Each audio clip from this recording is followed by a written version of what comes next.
안녕하세요. 내 일생에 몇 번 없는 집수리. 집수리를 무사히 진행하기 위해 고민이 많으실 텐데요. 지금부터 집수리를 결심하신 분들을 위해 계약 전 확인하면 좋은 내용들을 안내드리겠습니다. 집수리와 관련된 분쟁은 공사 중이든 공사가 완료된 시점에서든 끊이지 않고 있습니다. 그래서 집수리 시공업체를 선택하고 계약서를 작성할 때 몇 가지만 꼼꼼히 확인한다면 피해를 예방하고 성공적인 집수리를 할 수 있는데요. 지금 바로 몇 가지의 집수리 피해 유형을 알아보고 시공업체와 집수리 계약하기 전 체크해야 할 사항에 대하여 알아보겠습니다. 첫 번째, 연락 두절 유형입니다. 신뢰가 낮은 집수리 시공업체는 먼저 소비자를 안심시키는 말들로 집수리 계약을 유도합니다. 그리고 공사 금액을 의뢰인에게 받고 난 후에는 공사를 시작할 시기가 지났음에도 여러 가지 핑계를 대며 공사를 차일피일 미룹니다. 그러다가 의뢰인이 수차례 연락을 해도 응답이 없거나 급기야 아예 잠적해버리는 경우가 있습니다. 일방적인 연락 두절, 잠적을 할 소지가 있는 시공업체를 피하기 위해서는 시공업체가 정상적으로 영업하는지를 확인하고 예방에 필요한 항목들을 공사 계약서에 포함시켜야 합니다. 시공업체가 정상적으로 사무실을 운영하는지를 확인하기 위해서는 먼저 해당 주소지를 직접 방문해 보시기 바랍니다. 인터넷 또는 주변 상점에 시공업체의 평판을 물어보고 공사를 원활하게 진행하는지 등을 확인해야 합니다. 그리고 시공업체의 사업자 등록증과 명함을 요청하여 상호명과 주소, 대표자 성명 등이 일치하는지를 확인하고 국세청 홈택스에 접속하여 시공업체의 사업자 영업 여부 상태를 확인하셔야 합니다. 만약 휴업자 또는 폐업자로 표기되면 현재 운영 중인 업체가 아니니 다른 업체를 찾는 것이 좋습니다. 세 번째로는 공사 금액을 일시에 지불하는 것이 아니라 계약금, 중도금, 잔금 등 공사 진행에 따른 지급 비율을 정하여 공사 계약서에 해당 지급 비율과 일자를 반드시 명기해야 합니다. 두 번째, 공사 지연 유형입니다. 어떤 집수리 시공업체는 약속한 공사 일정대로 진행하지 않기도 합니다. 이러한 시공업체는 의뢰인에게 공사 일정을 정확하게 알려주지 않으며 여러 가지 핑계를 대며 공사를 일방적으로 지연시킵니다. 계약과 다르게 공사를 지연시키는 시공업체를 피하기 위해서는 공사계약서에 공사 기간에 관한 사항이 포함되어야 하며 공사 일정표를 요청하여 확인해야 합니다. 먼저 시공업체와 공사 기간을 협의하여 공사계약서에 착공일과 공사 완료일을 명기해야 합니다. 그리고 시공업체의 귀책으로 계약된 일정까지 공사가 완료되지 못할 경우를 대비하여 지체 상급률 약정을 포함할 수도 있습니다. 또한 공종별로 구분된 구체적인 공사 일정표를 요청하여 계약된 일정 내 공사가 완료되는지를 확인합니다. 공사 진행 중에도 공사 일정표를 점검하면서 예정대로 진행되고 있는지, 지연되고 있는지를 확인해야 합니다. 세 번째, 과도한 추가 공사 금액 유형입니다. 어떤 시공업체는 공사 중에 여러 가지 이유로 의뢰인에게 과도한 추가 금액을 요구하기도 합니다.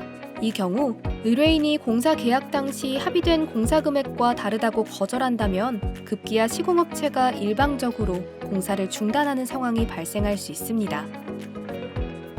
공사 중 과도하게 추가 공사 금액을 요구하는 시공업체를 피하기 위해서는 여러 시공업체의 견적서를 비교 검토해야 하며 공사 계약서 내에 추가 공사가 발생했을 때 협의 방법을 포함시켜야 합니다.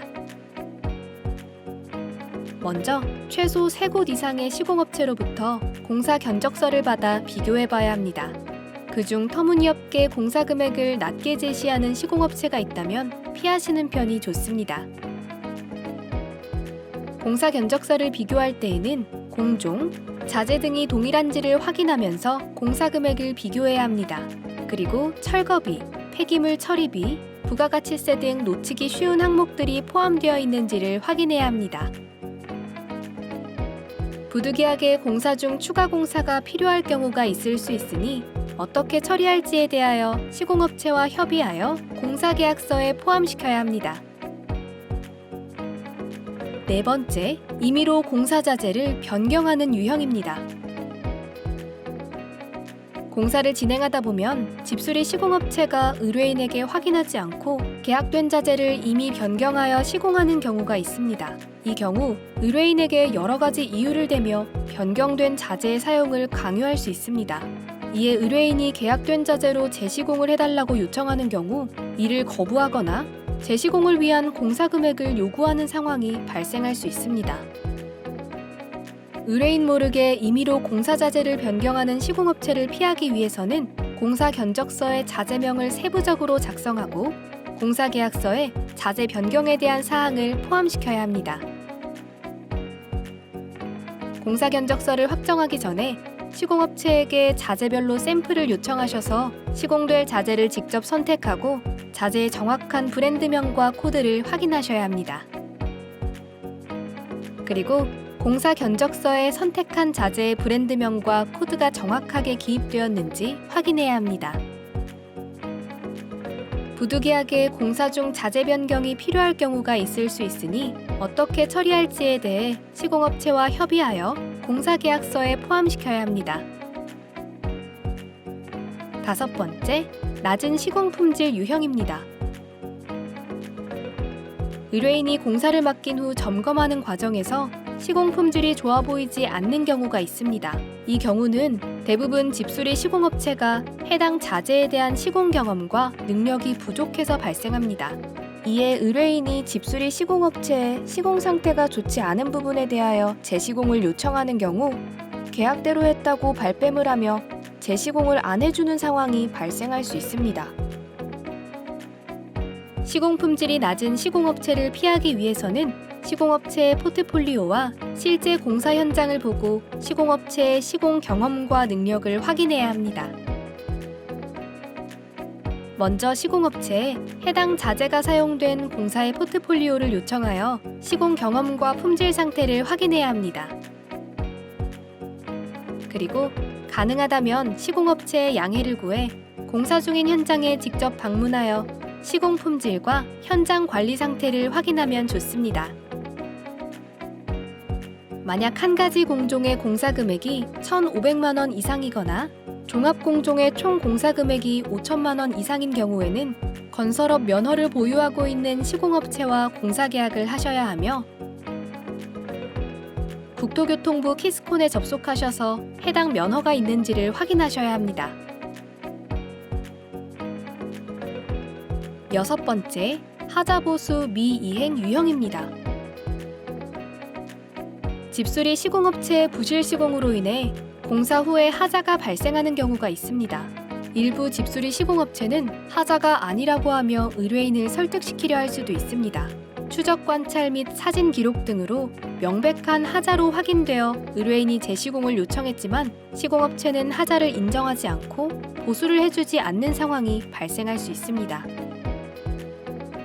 시공업체가 하자 보수를 이행하도록 하기 위해서는 공사계약서에 하자 보수에 대한 사항을 포함시켜야 하며 하자 이행 보증보험 가입을 요청할 수도 있습니다. 먼저 공사 완료일로부터의 하자 보수 기간을 시공업체와 합의하여 공사계약서에 포함시켜야 합니다.